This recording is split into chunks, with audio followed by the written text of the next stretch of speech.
Thank you. I appreciate it. Well, good nearly afternoon. And hopefully everybody knows that the word on the street is really that you all are dedicated, talented, perhaps a little understaffed and a little overworked, and maybe just a little bit underappreciated. Is that true? Yeah, a little bit. Well, you certainly deserve to be here. And first, thank you. Thank you for your service. Thank you for all you do. You deserve to be lifted up because you make things happen.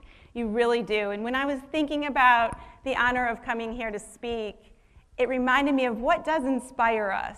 And it took me back to my undergraduate graduation. So it was a spring day somewhat like this, and I was pretty excited to go to the graduation.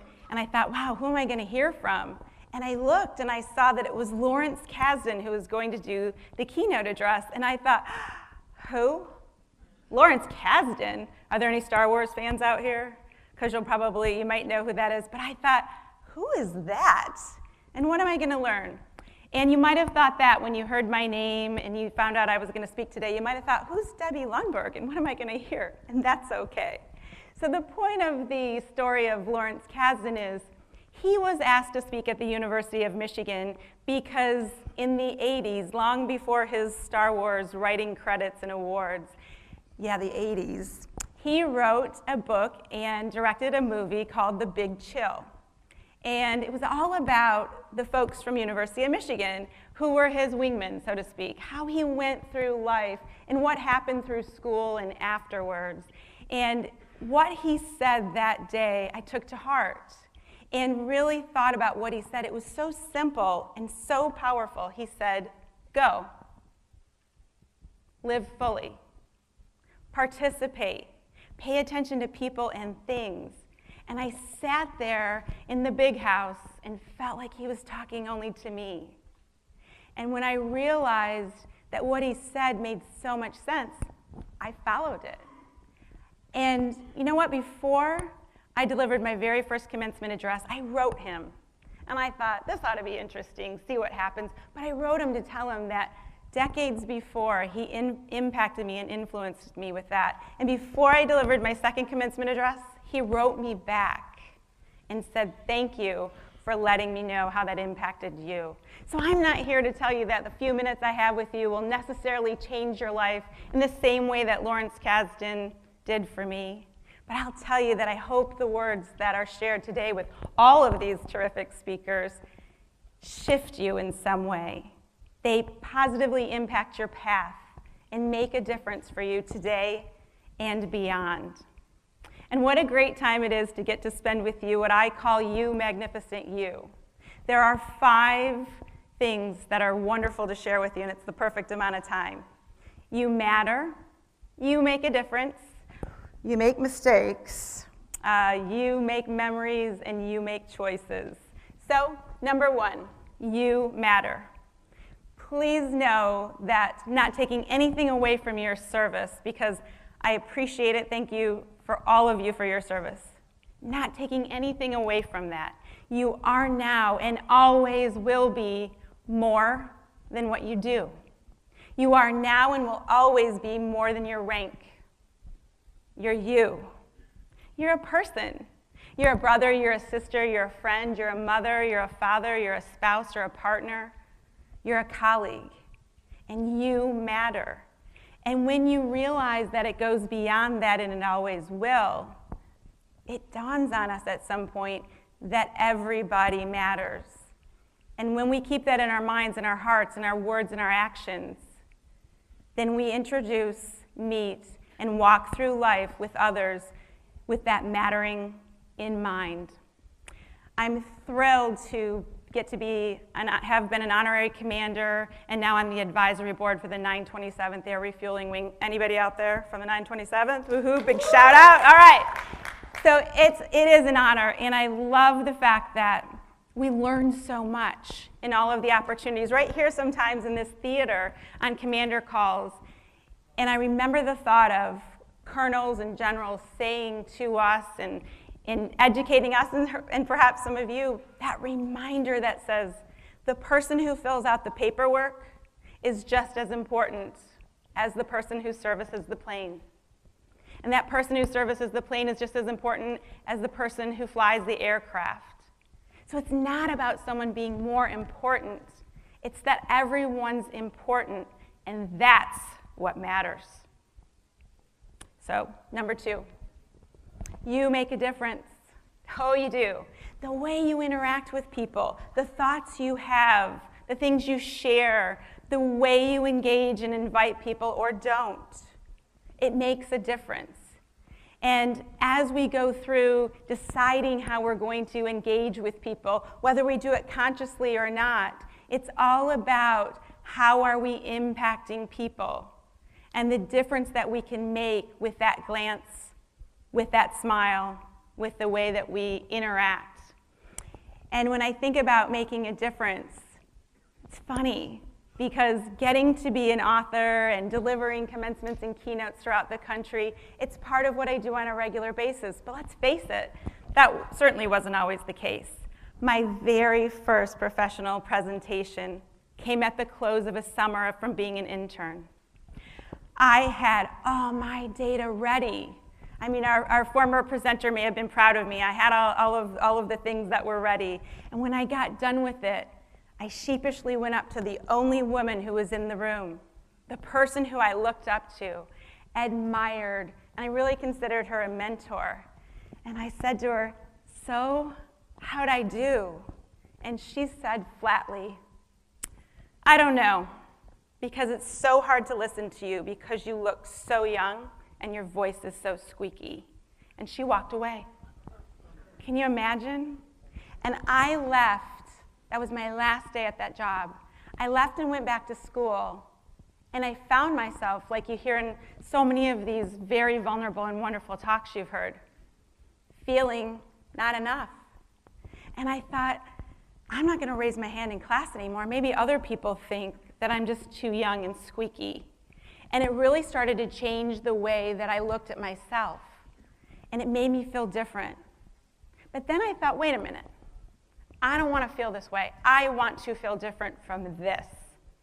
And so I started asking people, how did I do, or have I changed? And people started telling me, you used to be excited and you used to call things out. What happened?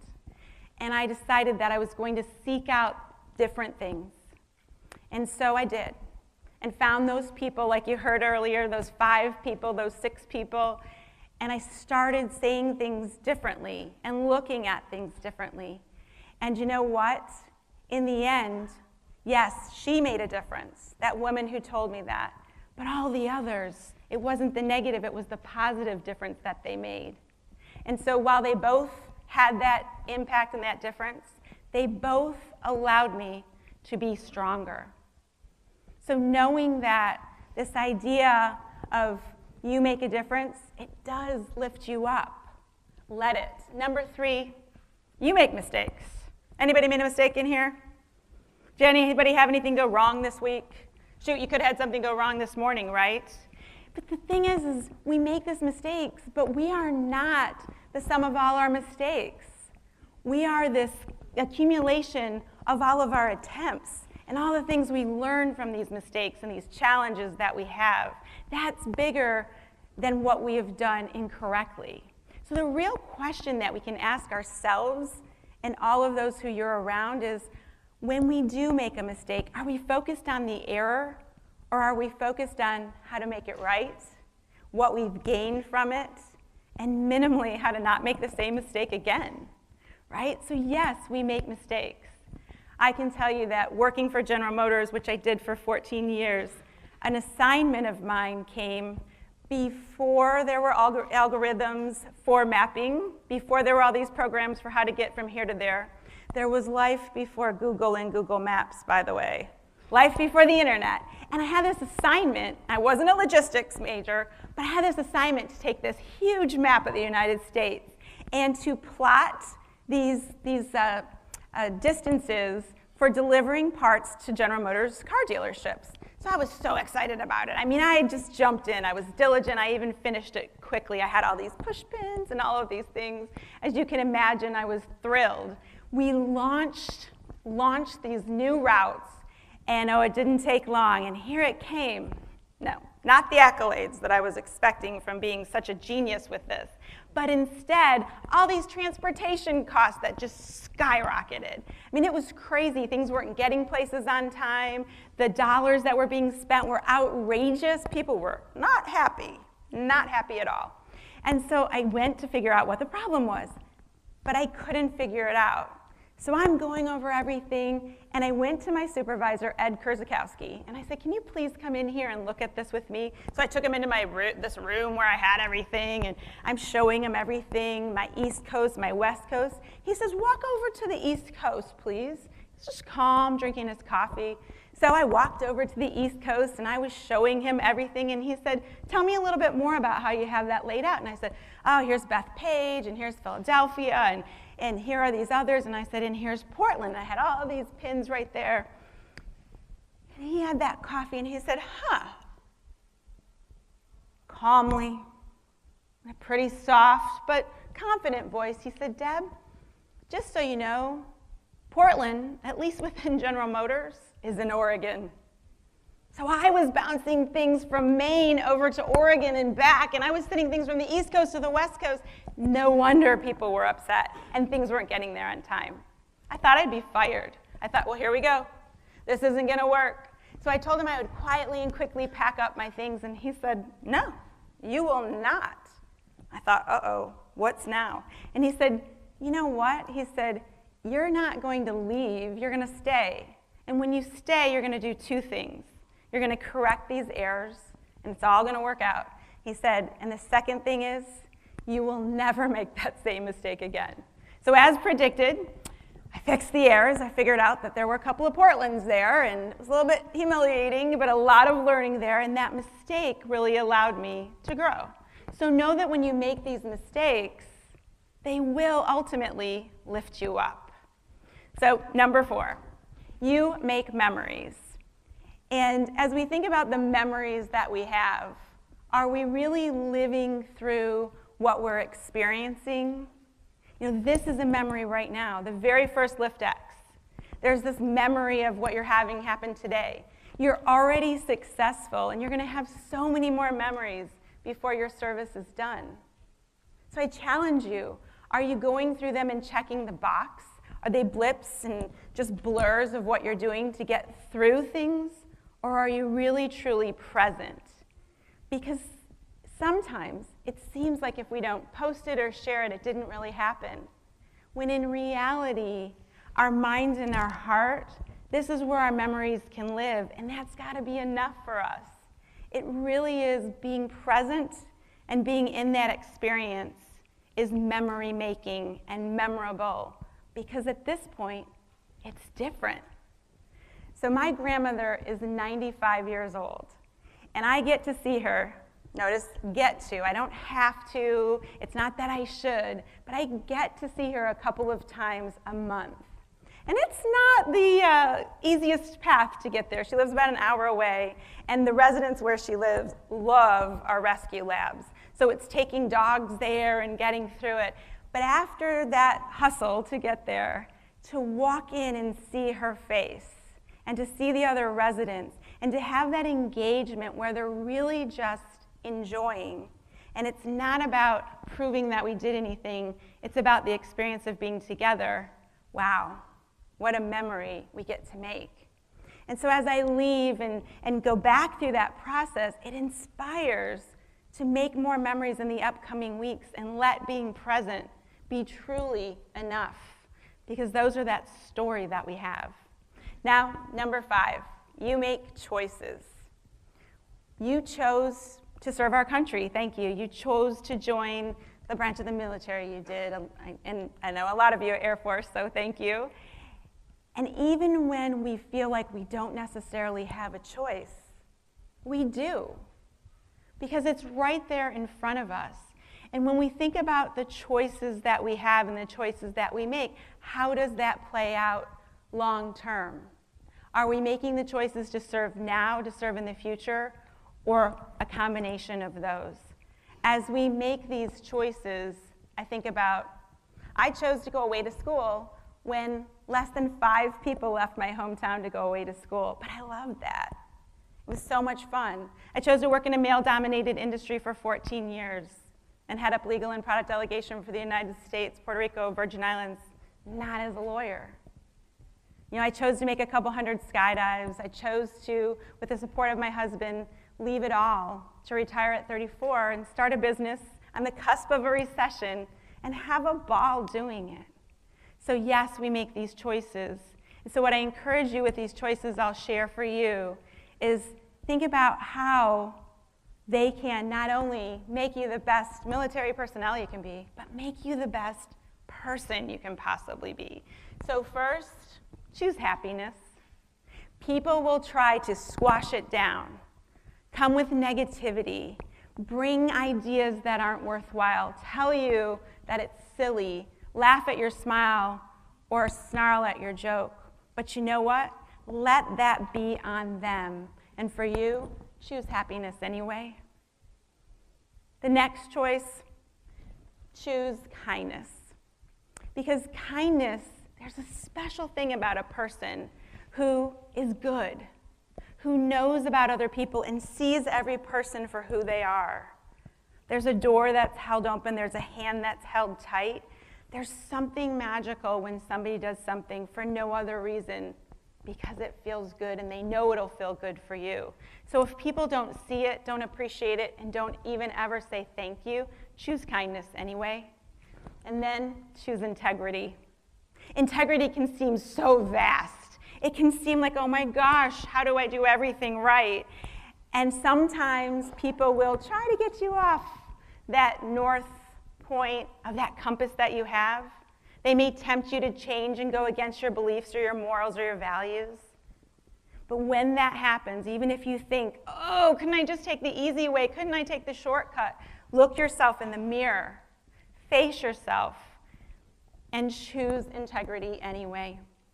Now, choose collaboration.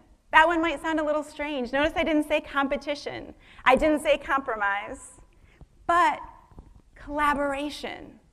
Because when we work together, we have this opportunity, and there's room for everyone who's effective and good. And as we look through our lives and we talk about that healthy competition, think of it as cooperation. So if somebody attempts to push you aside, not include you, they want you to acquiesce or even lose to them, no.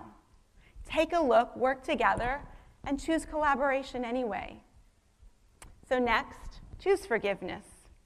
Forgiveness for most of us is the most desired state that we could be in, and yet for many times, for many of us, it feels so very distant.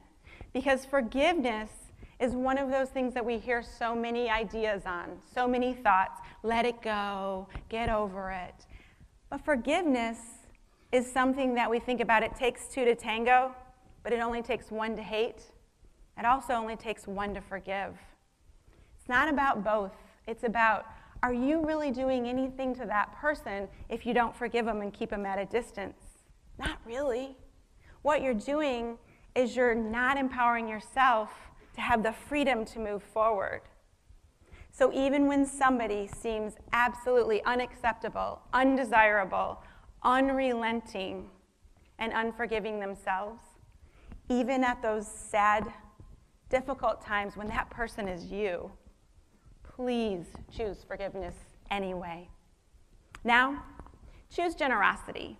Yeah, I know it seems like give money, right? No, give if you can of that, sure, but instead give generosity of your spirit, of your gratitude. Give generosity of your time and your energy, and see people to say thanks. Be generous in your words of praise. Be generous in your thoughtfulness, that you give them a little bit of a break, that you give them another opportunity. Because people often think that we aren't going to be generous. And someone may come at you and say, so what do you need from me? And you can tell them nothing. What may I do for you? And even if they're not sure, if you see something you can do, choose generosity anyway. And last, choose love. Choose love. Have an open heart, have an open mind. Give love freely and accept love, even if it's from someone or someplace that you don't expect. Because when we are able to let people know that we love not only others, but love the life we have, we show that gratitude, we show that appreciation, and we welcome people. So if you're faced with a family member, a friend, somebody who you work with, and you feel like, I don't know if we even like each other, that's okay. Choose to love them for what they can contribute. They might not ever feel as though they love you back. They might not act as though they hear it.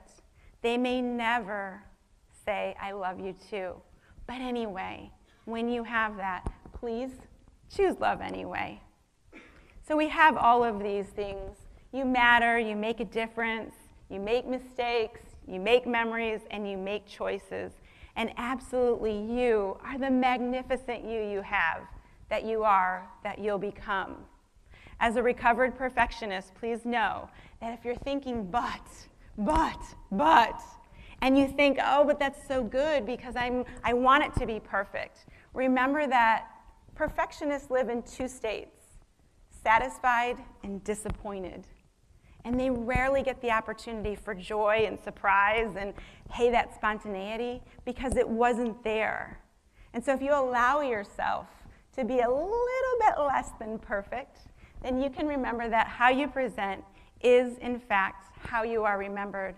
So present with that, because you did not join the military, the Air Force, serve our country, spend your time, energy, and possibly yourself fully because you wanted to come in here and be better than someone else. You joined because you wanted to be the best you. So thank you for being you, magnificent you, and thank you for taking this word out on the street and lifting others up.